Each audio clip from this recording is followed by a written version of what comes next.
menyebabkan kelelahan. Jadi kalau untuk mencegah supaya nggak mengorok, ya tidur miring atau tidur bantalnya lebih tinggi.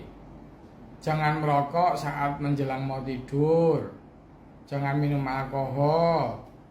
Kurangi kegemukan. Jadi pada saat orang mengorok itu hal yang wajar. Jadi jangan terlalu khawatir hanya karena pasangannya ngorok atau diri sendiri ngorok.